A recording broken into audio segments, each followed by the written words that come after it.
കേരളത്തിലെത്തുന്ന Lionel മെസ്സിയും സംഘവും കളിക്കുക കൊച്ചിയിൽ.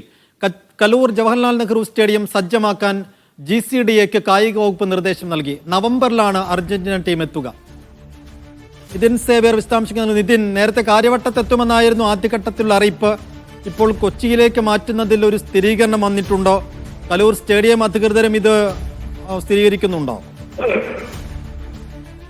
സൈഫുദ്ദീൻ, നവംബറിൽ നടക്കുന്ന അർജന്റീനയുടെ സൗഹൃദ മത്സരം തിരുവനന്തപുരം ഗ്രീൻഫീൽഡ് സ്റ്റേഡിയത്തിൽ നടത്തുമെന്നായിരുന്നു തുടക്കത്തിൽ ഇതിന്റെ സ്പോൺസർമാർ പ്രഖ്യാപിച്ചിരുന്നത്. പക്ഷേ ഇപ്പോൾ കായിക മന്ത്രി GCDAക്ക് സ്റ്റേഡിയം സജ്ജമാക്കണമെന്ന് ആവശ്യപ്പെട്ട് ഒരു കത്ത് നൽകിയിട്ടുണ്ട്. നവംബറിൽ നടക്കുന്ന അർജന്റീനയുടെ സൗഹൃദ മത്സരം കൊച്ചി സ്റ്റേഡിയത്തിൽ വെച്ചാണ്, കലൂർ ജവഹർലാൽ നെഹ്റു സ്റ്റേഡിയത്തിൽ വെച്ചാണ് നടത്താൻ ഉദ്ദേശിക്കുന്നതെന്നും അതിനുവേണ്ടി സ്റ്റേഡിയം സജ്ജമാക്കണമെന്ന് ആവശ്യപ്പെട്ട് GCDAക്ക് കായിക മന്ത്രി ഒരു കത്ത് നൽകിയിട്ടുണ്ട്. കൊച്ചിയിലാണ് ഈ അർജന്റീനയുടെ കളി നടക്കുക എന്നാണ് ഇപ്പോൾ ലഭിക്കുന്ന വിവരം. ഒരു ഔദ്യോഗിക സ്ഥിരീകരണം കായിക വകുപ്പിൽ നിന്നും വരേണ്ടതുണ്ട്. ഏതായാലും GCDAക്ക് ഇപ്പോൾ ഈ സ്റ്റേഡിയം സജ്ജമാക്കണമെന്ന് സംബന്ധിച്ച് നൽകിയിരിക്കുന്ന കത്താണ് ഇപ്പോൾ പുറത്തു വരുന്നത്. സ്റ്റേഡിയം സംബന്ധിച്ച് നേരത്തെ തന്നെ പല സുരക്ഷാ വീഴ്ചകളുമായി ബന്ധപ്പെട്ട ആശങ്കകളൊക്കെ ഉണ്ടായിരുന്നു. അപ്പോൾ എത്രയും പെട്ടെന്ന് തന്നെ ഇത്തരം ആശങ്കകളൊക്കെ ഒഴിവാക്കണമെന്നും സ്റ്റേഡിയത്തിന്റെ അറ്റകുറ്റപ്പണികൾ പൂർത്തിയാക്കണമെന്നാണ് GCDAക്ക് നൽകിയിരിക്കുന്ന നിർദ്ദേശം. ഷെയ്ഖുദ്ദീൻ, സുരക്ഷാ പ്രശ്നങ്ങളും കാര്യമായ ഫിറ്റ്നസ് പ്രശ്നങ്ങളും ഒക്കെ ഉണ്ട്. ബ്ലാസ്റ്റേഴ്സിന് തന്നെ നേരത്തെ അത് തലവേദനയായതാണ്. അപ്പോൾ ഈ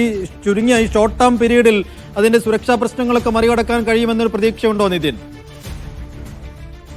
കഴിഞ്ഞ കുറേയേറെ വർഷങ്ങളായി കേരള ബ്ലാസ്റ്റേഴ്സിന്റെ ലൈസൻസിന് തന്നെ വലിയ തോതിൽ പ്രശ്നം, അല്ലെങ്കിൽ ലൈസൻസ് ലഭിക്കാതിരിക്കുന്നതിന് പ്രധാനമായ ഒരു കാരണമായി ചൂണ്ടിക്കാട്ടിയിരുന്നത് ഈ ഹോം സ്റ്റേഡിയത്തിലെ സുരക്ഷാ വീഴ്ചകളായിരുന്നു. പ്രധാനമായും മത്സരം നടക്കുമ്പോൾ തന്നെ കാണികളുടെ ശരീരത്തിലേക്ക്, ദേഹത്തേക്കും മറ്റും ഈ സിമന്റ് വാളുകൾ അടർന്നു വീഴുന്നതും സ്റ്റേഡിയം മൊത്തത്തിൽ വലിയ തോതിൽ ഷെയ്ക്ക് ആകുന്ന പോലുള്ള പ്രശ്നങ്ങളുണ്ടായിരുന്നു. ഒപ്പം തന്നെ ഒരേ വഴിയിലൂടെ താരങ്ങളും കാണികളും സ്റ്റേഡിയത്തിലേക്ക് പ്രവേശിക്കുന്നതും സ്റ്റേഡിയത്തിന് ചുറ്റും ഗ്യാസ് അടക്കം പ്രവർത്തിക്കുന്ന കടകൾ പ്രവർത്തിക്കുന്നതും വലിയ തോതിൽ ഇത്തരത്തിൽ ഈ സുരക്ഷാ വീഴ്ചയാണ് എന്ന് കണ്ടെത്തിയിരുന്നു. അതുകൊണ്ട് തന്നെയാണ് ഈ ബ്ലാസ്റ്റേഴ്സിനടക്കം ഈ ലൈസൻസ് നൽകാതിരുന്നത്. ഒപ്പം തന്നെ സ്റ്റേഡിയത്തിന്റെ പല ഭാഗത്തും വിള്ളലുകൾ ഉണ്ട് എന്നും കണ്ടെത്തിയിരുന്നു. ഏതായാലും വളരെ ചുരുക്കം ദിവസങ്ങൾ മാത്രമാണ്, ഒരു മാസത്തോളം മാത്രമാണ്.